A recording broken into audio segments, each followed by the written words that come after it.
The Monty and the Pharaoh Show is brought to you by... Because wine is your second favorite four-letter word. California wine, New York attitude.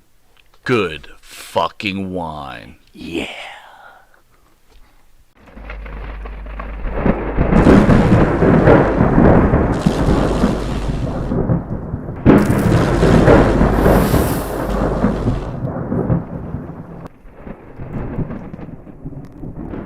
Guys hanging out on a corner and not working, that is able to work.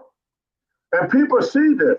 So they start thinking, wait a minute now, I voted for this man to have the same opportunity as me. But instead of he taking advantage of the opportunity, he's blown it. And so when you go into something, there was other blacks there before me that got the same opportunity, but mess it up. Now, you ask Mark Henry this. I came to Mark Henry, I apologize to Mark Henry. I said, Mark, you are the first black person that Vince hired that didn't screw up. I told Mark Henry that. Because when you let somebody in your house, out of the goodness of your house, you want to give this person an opportunity. No matter if black, white, blue, or green, the color don't matter. You represent your race. So they say, hey, let's get some black masters. We're the first black master come and he go to screw up. So he give a reflection on it, and then you start thinking, well, should I bring another one? You know what I'm saying? And color got nothing to do with it. It's personality. My mother said, your manners and your behaviors will take you where money never can. So I did not, for years, I didn't want to be one of them wrestlers to prove to America that gave me a chance to be part of it. Because up until 1970, I was not part of it. You know, Little B. Johnson passed the Voting Bill Act in 1965. Well, we did good for a while, but now we look at the crime and the robbing and all this stuff, and you see these young African-American kids out committing crime. Now, I can talk about the crime that they commit. You talk about, say the same thing I'm saying right now, you're racist.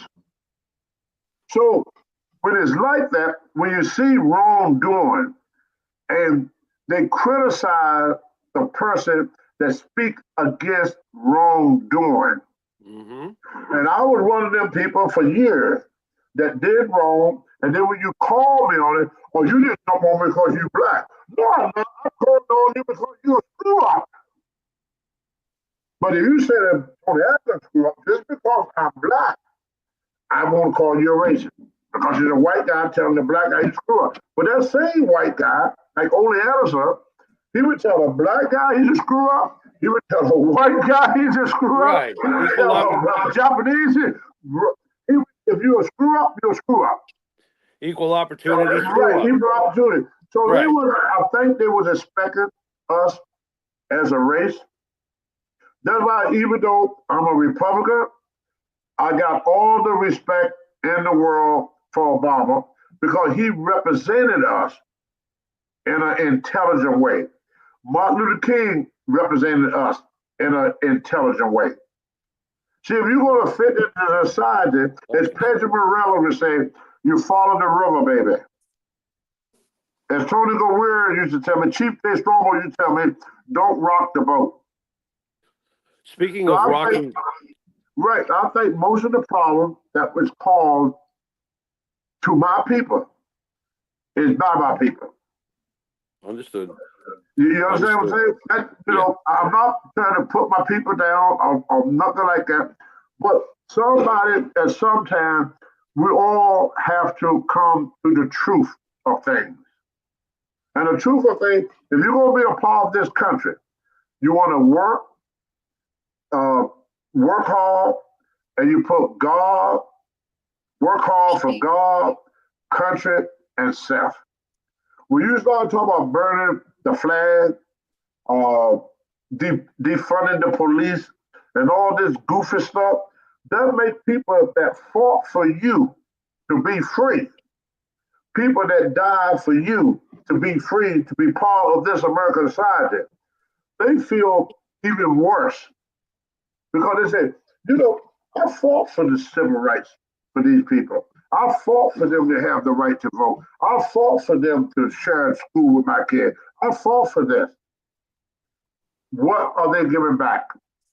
So when I see, even when I talk to young kids now, when I see a young black kid that trying to make something of himself, not even black or white kid, any American kid that try to do something for himself, try to fit into society and stay on the color, I got the utmost respect for that kid. It ain't about color. It's about personality. If you treat people the way you want to be treated, I've been all over the world. And everywhere I went, people treat me nice. Why? I do that to them. But if I come to Marty and treat him like a freaking jerk, Marty gonna say, I don't want nothing to do with Tony. If I go to you and insult you and treat you like a piece of dirt and you try to help me, you ain't gonna want nothing to do with me. I can be purple. The color don't matter. It's the personality. It's interesting that you say personality. Cult of Personality, CM Punk, has had a very interesting career. He's somebody who has definitely always, always, always walked his own path and what he believes in. I wanted to ask you, you brought up the confrontation that you had with Mr. Brooks. I'll do a Monty and call him Phil Brooks for a second, but I love CM Punk personally. I'm a huge fan of his. His return has been very impressive when you realize that he still has it after all these years. Even when he was away, they never stopped chanting his name. Do you have any animosity towards Punk today? Or I love him. Go on. John Morrison, Mark Henry, and CM Punk was my mentor. See, I left the business for a while, the big leagues.